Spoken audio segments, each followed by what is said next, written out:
Assalamualaikum warahmatullahi wabarakatuh. Selamat datang di channel Miftah Nurzain. Berikut ini saya akan membahas 50 soal dan kunci jawaban tes tertulis PPS pada pemilu 2024 secara lengkap part 2. 1. Dalam Undang-Undang Nomor 7 Tahun 2017, yang dimaksud dengan penyelenggara pemilu adalah A. Bawaslu, B. Bawaslu dan KPU, C. Bawaslu, KPU dan KPI, D. KPU, Bawaslu, dan Dewan Kehormatan Penyelenggara Pemilu, DKPP. Benar semua. Jawaban yang benar pada soal nomor 1 adalah D. KPU, Bawaslu, dan Dewan Kehormatan Penyelenggara Pemilu, DKPP. 2. Alasan yang paling tepat untuk menjelaskan penyebab hadirnya lembaga pengawas pemilu di Indonesia adalah A. Anggaran penyelenggaraan pemilu sangat besar. B. Indonesia belum memiliki lembaga pengawas pemilu. C. Pemilu diwarnai praktek-praktek kompetisi yang tidak fair. D. Standar pemilu demokratis yang mengharuskan dibentuknya lembaga pengawas pemilu. Pemilihan yang dilakukan secara baik. Jawaban yang benar pada soal nomor 2 adalah C. Pemilu diwarnai praktek-praktek kompetisi yang tidak fair. 3. Struktur kelembagaan di lembaga pengawas pemilu adalah A. Bawaslu, Bawaslu Provinsi, Bawaslu Kabupaten, Kota, Panwaslu Kecamatan, Panwaslu Kelurahan, Desa, Pengawas TPS. B. Bawaslu Provinsi, Bawaslu Kabupaten, Kota, Panwaslu Kecamatan, Panwaslu Kelurahan, Desa. C. Bawaslu, Bawaslu Provinsi, Bawaslu Kabupaten, Kota. D. Bawaslu Kabupaten, Kota, Panwaslu Kecamatan, Panwaslu Kelurahan, Desa, Pengawas TPS. Bawaslu, Bawaslu Provinsi, Bawaslu Kabupaten, Kota, Panwaslu Kelurahan, Desa. Jawaban yang benar pada soal nomor 3 adalah A. Provinsi, Bawaslu Kabupaten, Kota, Panwaslu Kecamatan, Panwaslu Kelurahan, Desa, Pengawas TPS. 4. Dalam pemilu pemilih diharuskan memberikan suratnya tanpa ada paksaan dari pihak manapun. Pernyataan tersebut merupakan makna prinsip penyelenggaraan pemilu yang A. Umum, B. Langsung, C. Rahasia, D. Jujur dan adil, Bebas. Jawaban yang benar pada soal nomor 4 adalah Bebas.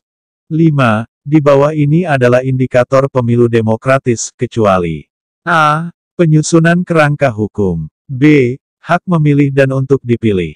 C. Kampanye pemilu yang demokratis. D. Akses media dan kebebasan berekspresi. Adanya lembaga pengawas pemilu. Jawaban yang benar pada soal nomor 5 adalah D. Akses media dan kebebasan berekspresi. 6. Pengawas TPS berjumlah A. 1 orang setiap desa, kelurahan. B. 1 orang setiap TPS. C. 2 orang setiap TPS. D. 3 orang setiap desa, kelurahan. 5 orang setiap desa, kelurahan. Jawaban yang benar pada soal nomor 6 adalah B. 1 orang setiap TPS. 7. Dalam pelaksanaan kampanye, ada aturan dan ketentuan-ketentuan yang harus dipatuhi oleh pelaksana, peserta dan petugas kampanye. Berikut ini adalah larangan dalam kampanye yang harus ditaati pelaksana, peserta dan petugas kampanye, kecuali A. Mempersoalkan dasar negara Pancasila, pembukaan Undang-Undang Dasar Negara Republik Indonesia tahun 1945 dan bentuk Negara Kesatuan Republik Indonesia. B. Mengganggu ketertiban umum. C. Membawa atau menggunakan tanda gambar dan, atau atribut lain selain dari tanda gambar dan, atau atribut peserta pemilu yang bersangkutan. D. Menjanjikan atau memberikan uang atau materi lainnya kepada peserta kampanye. Kampanye dengan batas waktu yang telah ditentukan oleh KPU. Jawaban yang benar pada soal nomor 7 adalah Kampanye dengan batas waktu yang telah ditentukan oleh KPU. 8. Pernyataan berikut merupakan kewajiban Bawaslu Kabupaten, Kota dan Panwaslu Kecamatan, kecuali A. Bersikap tidak diskriminatif dalam menjalankan tugas dan wewenangnya. B. Melakukan pembinaan dan pengawasan terhadap pelaksanaan tugas pengawas pemilu pada tingkatan di bawahnya. C. Menerima dan menindaklanjuti laporan yang berkaitan dengan dugaan adanya pelanggaran terhadap pelaksanaan peraturan perundang-undangan pemilu. D. Menyampaikan laporan hasil pengawasan kepada Bawaslu Provinsi sesuai dengan tahapan pemilu secara periodik dan, atau berdasarkan kebutuhan. E. Merekomendasikan pembentukan Dewan Kehormatan untuk memeriksa anggota KPU Provinsi atau KPU Kabupaten, Kota yang diduga melanggar kode etik penyelenggara pemilu. Jawaban yang benar pada soal nomor 8 adalah E. Merekomendasikan pembentukan Dewan Kehormatan untuk memeriksa anggota KPU Provinsi atau KPU Kabupaten, Kota yang diduga melanggar kode etik penyelenggara pemilu. 9. Perlengkapan pemungutan dan perhitungan suara di TPS meliputi antara lain, kecuali A. Surat suara, B. Tinta, C. Sampul kertas dan segel, D. Kotak suara dan bilik suara, E. Obeng untuk mencoblos. Jawaban yang benar pada soal nomor 9 adalah E. Obeng untuk mencoblos. 10. Panwaslu kecamatan berada di bawah dan bertanggung jawab kepada A. Bawaslu Kabupaten, Kota, B. Sekretaris Jenderal Bawaslu RI, C. Sekretaris Bawaslu Kabupaten, Kota, D. Kepala Sekretariat Bawaslu Provinsi, E. Bupati. Jawaban yang benar pada soal nomor 10 adalah A. Bawaslu Kabupaten, Kota. 11. Apabila terjadi hal-hal yang mengakibatkan Panwaslu Kecamatan tidak dapat menjalankan tugasnya, pengawasan tahapan penyelenggaraan pemilu untuk sementara dilaksanakan oleh A. KPU, B. Bawaslu Provinsi, C. Bawaslu Kabupaten, Kota, D. Sekretaris KPU Provinsi, E. Kejaksaan. Jawaban yang benar pada soal nomor 11 adalah C.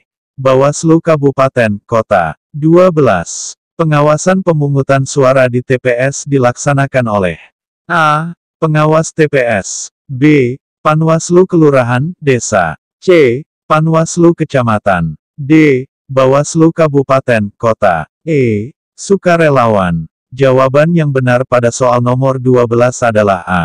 Pengawas TPS. 13. Undang-undang yang mengatur tentang pemilihan umum diatur dalam A. UU Nomor 3 Tahun 2008, B. UU Nomor 4 Tahun 2008, C. UU Nomor 5 Tahun 2013, D. UU Nomor 7 Tahun 2017, E. UU Nomor 14 Tahun 2009. Jawaban yang benar pada soal nomor 13 adalah D. UU Nomor 7 Tahun 2017. 14. Berikut ini adalah pihak yang harus tunduk pada kode etik penyelenggara pemilu adalah A. Peserta pemilu, B. Pemerintah daerah, C. Petugas kampanye, D. Pengawas pemilu, E. Komisi penyiaran. Jawaban yang benar pada soal nomor 14 adalah D. Pengawas pemilu. 15. Sekretariat Panwaslu Kecamatan dipimpin oleh A. Kepala Sekretariat Panwaslu Kecamatan, B. Ketua Panwaslu Kecamatan, C. Anggota Panwaslu Kecamatan, D. Sekretariat Jenderal Bawaslu, E. Benar semua. Jawaban yang benar pada soal nomor 15 adalah A. Kepala Sekretariat Panwaslu Kecamatan. 16. Partisipasi masyarakat dalam penyelenggaraan pemilu dapat dilakukan dalam berbagai bentuk di bawah ini, kecuali A. Relawan pengawas pemilu, B. Pendidikan politik bagi pemilih, C. Survei atau jejak pendapat tentang pemilihan, D. Perhitungan cepat hasil pemilihan, E. Melaksanakan pemutakhiran daftar pemilih. Jawaban yang benar pada soal nomor 16 adalah E. Melaksanakan pemutakhiran daftar pemilih. 17. Pengawasan pemilu dilaksanakan dengan menggunakan strategi A. Pencegahan dan penindakan, B. Penentuan titik rawan, C. Penentuan fokus pengawasan, D. Pengawasan melekat, E. Peringatan dini. Jawaban yang benar pada soal nomor 17 adalah A. Pencegahan dan penindakan. 18.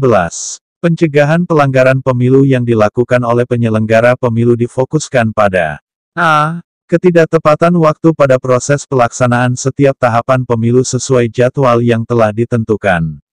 B. Ketidakbenaran dan ketidakabsahan data maupun dokumen yang dipersyaratkan atau yang wajib diserahkan pada setiap tahapan pemilu. C. Ketidakpatuhan terhadap larangan pada setiap tahapan pemilu. D. Perbuatan yang dikategorikan sebagai pelanggaran pemilu. E. Perbuatan yang dikategorikan sebagai tindakan pidana pemilu. Jawaban yang benar pada soal nomor 18 adalah A. Ketidaktepatan waktu pada proses pelaksanaan setiap tahapan pemilu sesuai jadwal yang telah ditentukan. 19. Pengawas pemilu perlu melakukan identifikasi dan pemetaan potensi rawan pelanggaran pengawasan pemilu pada tahapan A. Tahapan pemutakhiran data pemilih. B. Tahapan kampanye. C. Semua tahapan. D. Tahapan pemungutan suara. E. Tahapan pencalonan. Jawaban yang benar pada soal nomor 19 adalah C. Semua tahapan. 20. Pencegahan pelanggaran dapat dilakukan oleh pengawas pemilu melalui beberapa hal berikut. A. Penguatan koordinasi antar lembaga dalam mencegah terjadinya pelanggaran. B.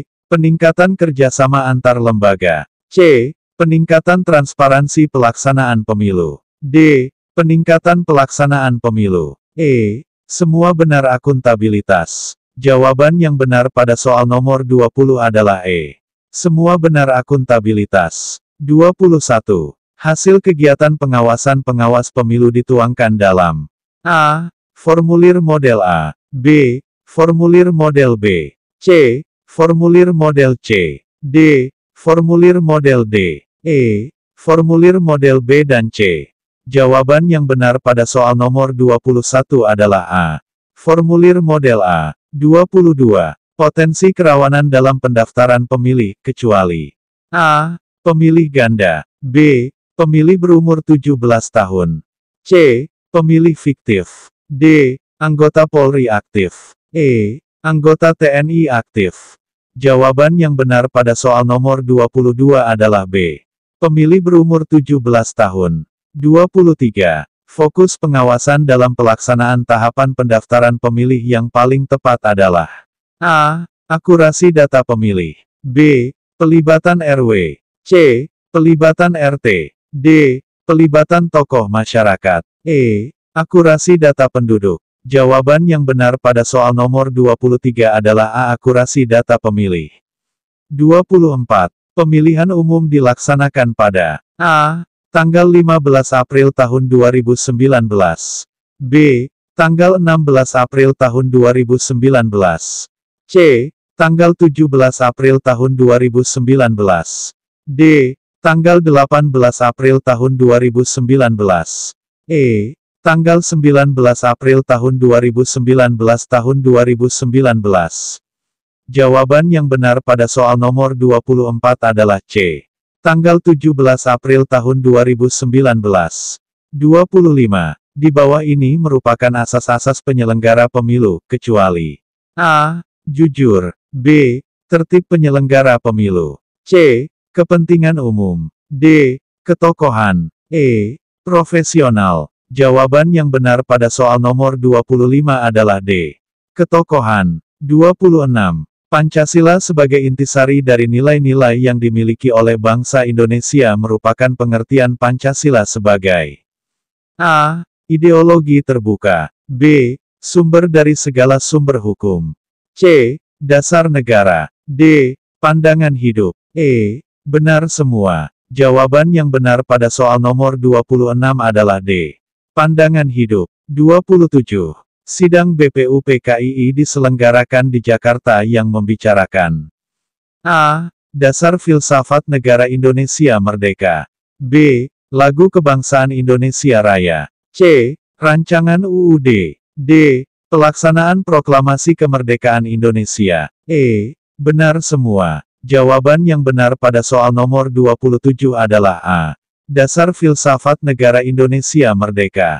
28. Berikut ini yang tidak termasuk nilai dasar Pancasila adalah A. Ketuhanan. B. Nilai keadilan. C. Nilai kemanusiaan. D. Nilai keteladanan. E. Benar semua. Jawaban yang benar pada soal nomor 28 adalah D. Nilai keteladanan. 29. Di negara demokrasi, konstitusi atau undang-undang dasar berfungsi sebagai sarana A. Membatasi kekuasaan lembaga-lembaga negara. B. Menentukan kekuasaan lembaga-lembaga negara. C. Menjamin hak-hak asasi warga negara. D. Semua jawaban A, B dan C di atas benar. E. Membatasi hak politik warga negara. Jawaban yang benar pada soal nomor 29 adalah D. Semua jawaban A, B dan C di atas benar. 30. Keunggulan dan kelebihan prinsip ajaran Pancasila jika dibandingkan dengan ajaran lain adalah A. Kewajiban terhadap lingkungan dirasakan lebih besar. B. Keberhasilan Indonesia dalam pembangunan. C. Konsekuen dengan pelaksanaan politik luar negeri. D. Dapat menghimpun potensi bangsa dengan baik. E. Benar semua. Jawaban yang benar pada soal nomor 30 adalah D. Dapat menghimpun potensi bangsa dengan baik. 31.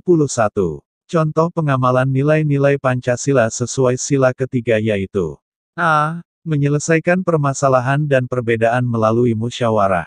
B. Selalu ikut mewujudkan perdamaian dunia lewat hubungan kerja sama dengan bangsa lain. C. Saling menghargai. D. Suka tolong-menolong. E. Benar semua. Jawaban yang benar pada soal nomor 31 adalah B. Selalu ikut mewujudkan perdamaian dunia lewat hubungan kerja sama dengan bangsa lain. 32.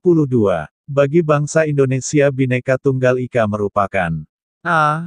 Pengakuan adanya keragaman. B. Lambang kedaulatan negara. C. Lambang identitas negara. D. Semboyan bangsa. E. Benar semua. Jawaban yang benar pada soal nomor 32 adalah B.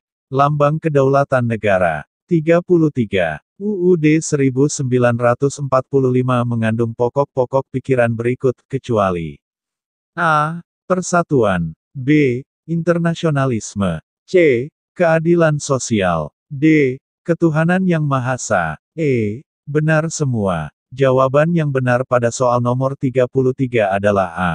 Persatuan. 34. Nilai-nilai Pancasila yang dilaksanakan dalam kehidupan sehari-hari disebut juga A. Nilai dasar. B. Nilai fleksibilitas. C. Nilai instrumental. D. Nilai perjuangan. E. Benar semua. Jawaban yang benar pada soal nomor 34 adalah D. Nilai perjuangan. 35. Proklamasi Kemerdekaan Indonesia tanggal 17 Agustus tahun 1945 dilaksanakan alas dasar A. Hadiah Jepang. B. Kesepakatan Sekutu tentang Indonesia. C. Realisasi Sumpah Pemuda 1928. D. Kebulatan tekad Founding Fathers. E. Benar semua. Jawaban yang benar pada soal nomor 35 adalah D. Kebulatan tekad Founding Fathers. 36. Hampir semua pegawai di kantor instansi budi meminta uang tanda terima kasih atas pengurusan surat tertentu. Padahal menurut peraturan kantor, hal itu tidak diperbolehkan, maka saya A. Ikut melakukannya karena rekan-rekan kantor juga melakukannya. B. Melakukannya hanya jika terpaksa membutuhkan uang tambahan untuk keperluan keluarga, sebab gaji kantor kecil. C. Terkadang ikut melakukan hal tersebut. D. Tidak ingin melakukannya sama sekali. E. Benar semua. Jawaban yang benar pada soal nomor 36 adalah D. Tidak ingin melakukannya sama sekali. 37. Anda adalah seorang apoteker yang bekerja di apotek. Suatu ketika ada seorang pembeli yang ingin membeli obat-obatan tertentu yang harus menggunakan resep dokter karena bisa membahayakan kesehatan. Namun dia tidak mempunyai resep itu, dan memaksa ingin membelinya. Bahkan dia memberikan sejumlah uang kepada Anda agar mau memberikan obat tersebut. Apa yang sebaiknya Anda lakukan? A. Saya memberikan obat tersebut kepadanya, toh tak ada yang tahu. B. Saya ragu-ragu keputusan apa yang saya ambil. C. Saya berkonsultasi kepada rekan sejawat dulu. D. Saya menolaknya dengan mantap. E. Benar semua. Jawaban yang benar pada soal nomor 37 adalah D. Saya menolaknya dengan mantap. 38. Dalam suatu pertemuan atau rapat, teman Anda melakukan kecurangan absensi. Yang Anda lakukan adalah A. Membiarkannya saja. B. Melaporkannya pada pimpinan, ketua rapat. C. Memberitahukan pada teman terdekat. D. Diam saja pura-pura tidak lihat. E. Benar semua. Jawaban yang benar pada soal nomor 38 adalah B. Melaporkannya pada pimpinan, ketua rapat. 39. Anda diminta oleh direktur perusahaan untuk menjadi ketua sekaligus penanggung jawab sebuah tim di kantor Anda, padahal Anda merasa belum pantas sebab masih ada manajer yang Anda anggap mampu. Sikap yang harus Anda lakukan adalah A. Menolak permintaan direktur tersebut. B. Mempertimbangkan permintaan tersebut dan minta saran, masukan dari manajer Anda. C. Menerima permintaan tersebut dengan senang hati. D. Menolak permintaan dan mengusulkan manajer Anda saja kepada direktur. E. Benar semua. Jawaban yang benar pada soal nomor 39 adalah B. Mempertimbangkan permintaan tersebut dan minta saran, masukan dari manajer Anda. 40. Seorang staf HRD SDM di sebuah instansi menawarkan kepada Anda bahwa Anda bisa diterima sebagai karyawan di perusahaan tersebut. Namun Anda dimintai sejumlah dana agar proses tersebut berjalan lancar. Sikap Anda adalah A. Memberikan dana tersebut asal Anda bisa bekerja di perusahaan itu. B. Menolak tawaran itu dan mencoba melamar dengan cara yang baik, ikut seleksi. C. Mempertimbangkan tawaran itu. D. Melaporkan ulah HRD itu kepada pimpinan perusahaan. E. Benar semua. Jawaban yang benar pada soal nomor 40 adalah B. Menolak tawaran itu dan mencoba melamar dengan cara yang baik, ikut seleksi. 41. Sebagian rekan Anda pulang lebih awal sekitar 30 menit dari jadwal kantor. Sikap Anda. A. Ikut pulang saja. B. Membiarkan mereka pulang dulu karena pekerjaan Anda belum selesai. C. Tetap pulang sesuai jadwal yang ditetapkan. D. Segera menyelesaikan pekerjaan dan menyusul pulang. E. Benar semua. Jawaban yang benar pada soal nomor 41 adalah C. Tetap pulang sesuai jadwal yang ditetapkan. 42. Dalam suatu diskusi, pendapat Anda ditolak oleh atasan. Maka sikap Anda adalah A. Menerima dengan tenang. B. Tidak terima dan minta penjelasan atasan. C. Kecewa dan lain kali tidak akan menyampaikan pendapat lagi. D. Menerima dan minta penjelasan kenapa pendapat itu ditolak. E. Benar semua. Jawaban yang benar pada soal nomor 42 adalah D. Menerima dan minta penjelasan kenapa pendapat itu ditolak. 43. Anda adalah seorang kepala instansi yang cukup bergengsi. Suatu ketika ada teman akrab Anda datang dan meminta bantuan pada Anda agar menerima anaknya bekerja di instansi Anda tanpa melalui tes. Rekan karib Anda tersebut bersedia memberikan jaminan sejumlah uang dan fasilitas. Apa yang akan Anda lakukan? A. Menerima tawaran itu tanpa jaminan sebab dia sahabat karib Anda. B. Basa-basi dulu lalu menerimanya karena tidak enak pada teman. C. Menolaknya mentah-mentah. D. Menolaknya secara halus dan menyarankan agar anak rekan Anda mengikuti seleksi seperti lainnya. E. Benar semua. Jawaban yang benar pada soal nomor 43 adalah D. Menolaknya secara halus dan menyarankan agar anak rekan Anda mengikuti seleksi seperti lainnya. 44. Di suatu supermarket, Anda melihat seorang kasir yang melakukan kecurangan terhadap pembeli tunanetra. Yang sebaiknya Anda lakukan adalah A. Membiarkannya. B. Menegur dan mengingatkan kasir agar tidak berlaku curang. C. Cuek saja karena bukan urusan Anda. D. Memberitahukan pada pembeli bahwa ia dicurangi. E. Melaporkan kasir pada atasan, pemilik supermarket. Jawaban yang benar pada soal nomor 44 adalah B. Menegur dan mengingatkan kasir agar tidak berlaku curang. 45. Sebuah organisasi sedang mengalami permasalahan internal seputar manajemen keuangan, kerugian atau defisit yang cukup besar. Pendapat saya terhadap kondisi ini adalah: A. Saya akan menjaga kerahasiaan permasalahan yang terjadi dan tidak ingin ikut campur masalah keuangan. B. Seharusnya pimpinan puncak dapat menindak tegas yang terlibat dalam masalah ini. C. Tidak mempersoalkan masalah tersebut karena bukan bagian tugas saya.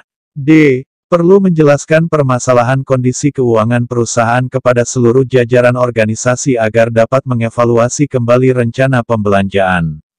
Jawaban yang benar pada soal nomor 45 adalah D. Perlu menjelaskan permasalahan kondisi keuangan perusahaan kepada seluruh jajaran organisasi agar dapat mengevaluasi kembali rencana pembelanjaan. 46. Berapa jumlah provinsi di Indonesia saat ini? A. 32, B. 33, C.